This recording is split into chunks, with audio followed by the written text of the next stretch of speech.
I am 76 years old. I put 53 of those years into one woman, one hollow, and one life. And I did not understand what it meant to be alive, truly alive, until I was standing on my back porch at 75 years old with a cup of coffee going cold in my hand, and she was not there anymore. I want to say something tonight that took me my whole life to learn. Most people I have known, good people, hard-working people, people who went to church every Sunday and raised their children right and kept their word. Most of them died before they ever really lived. I reckon I was one of them for most of my years. I'm not sure I started living until I was 75, on a first frost morning in October of 2024, standing alone on a porch I had stood on every morning for 50 years. Now I aim to tell you why. I aim to tell you what dying before living looks like, from the inside, from a man who did it for most of his life. But before I do, I need you to understand what I thought living was for the first 75 years of my time on this earth.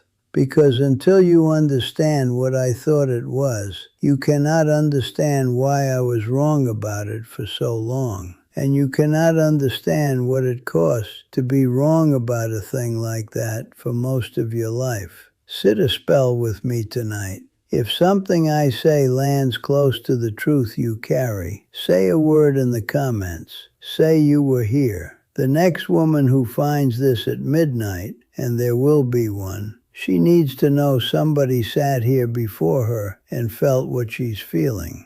I see men who worked themselves to the bone their whole lives and called that living. I see women who kept every house they ever lived in, raised every child given to them, made every meal from scratch, and called that living. I see widows sitting by windows in chairs that used to seat two, waiting for a phone that doesn't ring, and calling that living. I see fathers who gave their sons everything those sons needed, the right tools, the right work ethic, the right silence, and called that love. Providing is not living. Enduring is not living. Waiting is not living. Those things are necessary, every one of them, and I am not saying a man is wrong to do them. What I am saying is that most of us, somewhere along the road, let the necessary crowd out everything else until there was nothing left we had chosen for ourselves, and we called that a life. I see it happen in 3 stages. The first stage is providing. That is when you are young and the family is young and the stakes are real. You pour yourself into the labor of keeping people alive and warm and fed, and you say, this is what it means to love your family. And you are not wrong. The providing is real. The mistake is thinking it is the whole thing. The second stage is enduring. That is when the children are grown and the hardest years are behind you, and you should be able to set the load down for a spell and look at what you've built. But something won't let you. You keep going because stopping feels like quitting, and a man does not quit, so you endure. You keep going past the reason for going. Endurance is not strength. Endurance is habit that has forgotten its own reason for existing. The third stage is waiting. That is when a person stops doing and starts just marking time, waiting for a visit, a call, a reason. Not quite knowing what they're waiting for, only knowing something is supposed to happen before the day feels like it meant something. That is the space between living and dying, and most people I have known spent the last years of their lives in that space and called it life because they did not have another word for it. I did all 3, providing, enduring, waiting. For most of my 76 years, that was what I called my life. And the whole time I was sure I was doing it right. My daddy told me something. Sitting on this same porch in the summer of 1965. I was 16, 15 maybe. It was the summer before I started at the lumber yard in Marlinton. He was 57. He had worked coal from the time he was 14, had built this cabin himself, had raised 5 children in it, and he did not speak often. But when he did, you listened. I said something to him, the kind of thing a boy says when he is restless, and thinking the world beyond the ridge must hold more than the hollow, and he let me finish. Then he looked at me with those pale, patient eyes, and he said, "A man does what needs doing. He don't talk about it." He meant it as the highest thing he knew to give. It was a code his own daddy had handed him, and his daddy's daddy before that. A line of Wilson men going back into the mountains, all of them splitting wood every fall to keep their families warm. None of them pulling their chairs up to the fire they'd spent their whole lives keeping alive. The cord of wood. I have come back to that image more times than I can count, especially in the last 2 years. You split a cord of wood in the fall to keep the family warm through the winter. 6 cords in my case, same as my daddy, same as his daddy before him. You do it because they need to be warm. There is nothing wrong with that. It is one of the truest forms of love I know. But here is what my daddy never told me, and what his daddy never told him. My daddy kept the cold from getting in for 40 years, and I do not believe he ever once pulled his own chair up to that stove and sat there just to sit, just to be warm in the warmth he'd spent his life making. He worked the wood. He did not warm himself by it. He died in 1968. I was 19. I sat with him in the back room those last few days, and I held what I felt the way he had always held what he felt. And I thought I was being a man. What I understand now is that I was being a son who had learned, without a single word being said about it, what a Wilson man does with grief. And then one morning in late October of 2024, on the first frost morning, I walked out on this back porch at dawn with my coffee, the way I had done for 50 years. The mountain was white. Spruce Creek was running under the ice at the edges. Martha used to come out on mornings like that in her robe and take the mug from my hand and drink from it and hand it back. That morning I stood alone and said out loud to nobody, "Martha, the mountain's wearing its good coat today." Then I said her name again. Then very slowly I said the name I had not been able to say for 15 years. I said Caleb. My coffee went cold. I went inside and sat at the kitchen table for 2 hours. And I understood at 75 years old that I had spent my whole life splitting wood and never once sitting by the fire. Before I tell you what I've done with that understanding, I want to tell you about some people I have known, because their stories have taught me more than anything I could figure out on my own.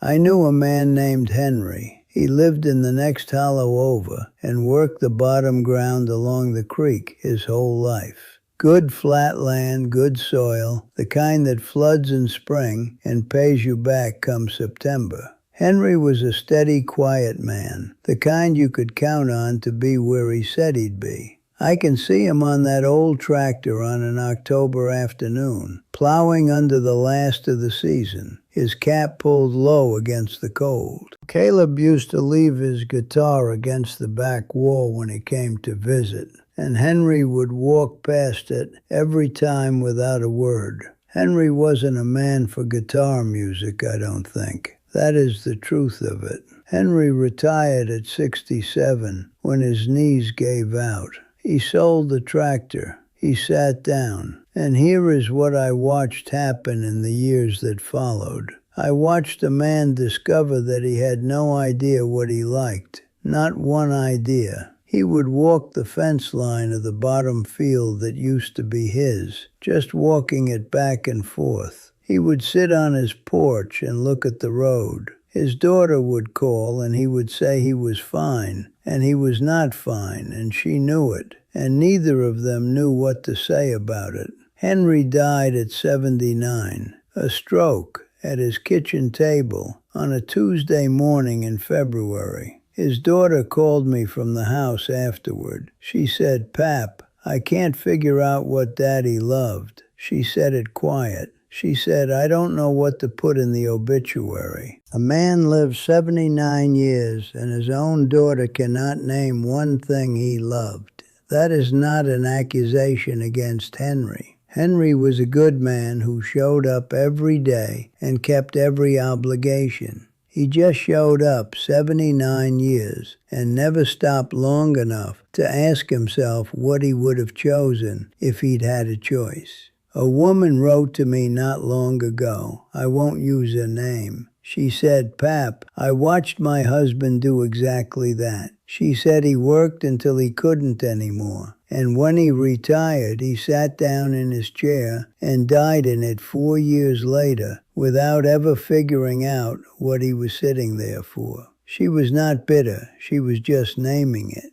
Now, I have to tell you what I did, because it would be dishonest to tell you about Henry without telling you what I am responsible for. I did not say my son Caleb's name out loud for 15 years. From October of 2009 until that first frost morning in 2024. Caleb is buried behind Spruce Creek Baptist, next to his mother, next to my brother Curtis, who came home from Vietnam in a flag-covered box in the spring of 1969. For 15 years, I could not make that word form in my mouth. I would walk past his photograph, him at 16 with that guitar he loved, grinning the way he used to, and look away. I thought I was protecting myself. I was not. I was refusing to live in the part of my life where Caleb had been.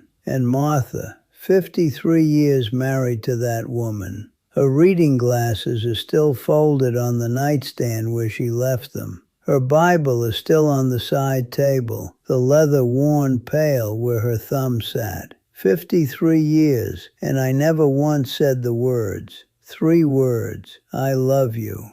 I thought she knew. I believe she did know, but she would have liked to hear it, and I did not give her that. I split all that wood every fall to keep her warm, and I never once pulled my chair beside hers and said, "I love you. You are the reason I have anything worth keeping warm for." There is a word for what that kind of life is.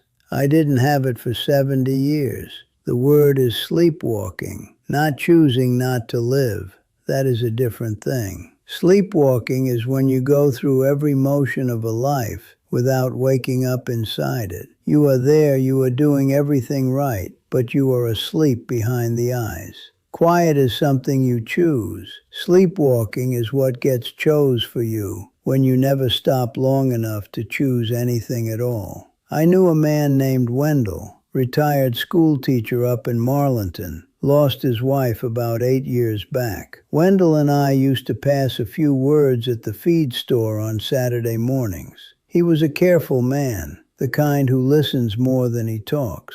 After his wife passed, I watched him go through the same long, empty spell I went through myself. But then Wendell found something. He took up woodworking. Not anything grand. Birdhouses, a breadboard, a step stool for his granddaughter. He said to me one Saturday at the feed store, "Pap, I am 68 years old, and I just found out I like making things." I sat down in my garage with a piece of pine, and I realized I'd never tried.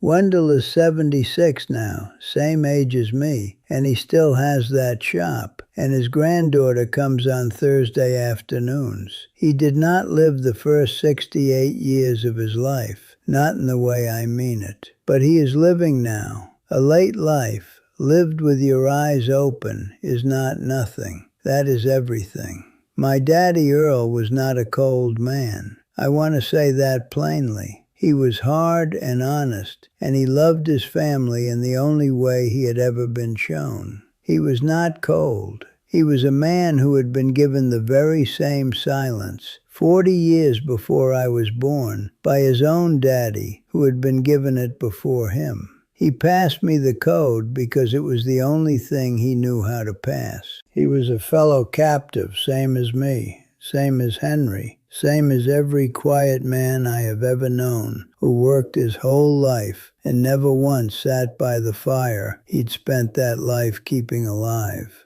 I want to mention something before I let you go tonight. I almost don't want to say it. Ruth Ann would be up here by dark if I didn't, so I'll mention it briefly. About a year after Martha passed, I started writing letters, not on a computer, by hand, at this kitchen table, in the evenings when the cabin gets quiet enough that the quiet itself presses on you. Letters to Martha, letters to my boy Caleb, letters to my daddy who died of black lung in 1968 before I ever told him what he meant to me. Letters I should have given when there was still somebody to give them to. I called it The Things We Don't Say. Letters I should have given when there was still somebody to give them to. They were not meant to be shared. I kept them in a box on the kitchen table. One Wednesday evening, Ruth Ann brought me supper, saw the box, and before I could say a word, she was out on the back porch with 3 of them. She sat out there the better part of 20 minutes. Then she came inside and said, "Daddy, you gotta let other people see these. There's mamas out there. There's widows out there. They need to read these." I said no. She said yes. She has her mother's stubbornness. A woman named Eunice, 78, down in Tennessee. She read an early copy, sat down with her husband of 51 years that same night, and told him things she'd never said out loud. He cried like a child, she told me. Then they sat on the porch together and watched the dark come in. A woman named Mabel, 81, out of Kentucky. She lost her husband 9 years ago. She wrote her own letters to him after reading the book, by hand at her kitchen table. Took them to his grave one Sunday and read them out loud. Said it was the first time she'd cried in 7 years. A woman named Pearl, 80 years old, up in Pennsylvania. She had a son who died at 29. 11 years she had not been able to say his name. After she read the letter I wrote to Caleb, she said her son's name out loud at her kitchen sink. Said it 3 times. Then she made his favorite dinner for the first time since he passed. My boy Daniel called me from Charlotte last week. He doesn't think I should be sharing these. Says it's family business. He might be right. I might take it down. I don't know yet. The link's in the pinned comment under this video. It's there if you need it.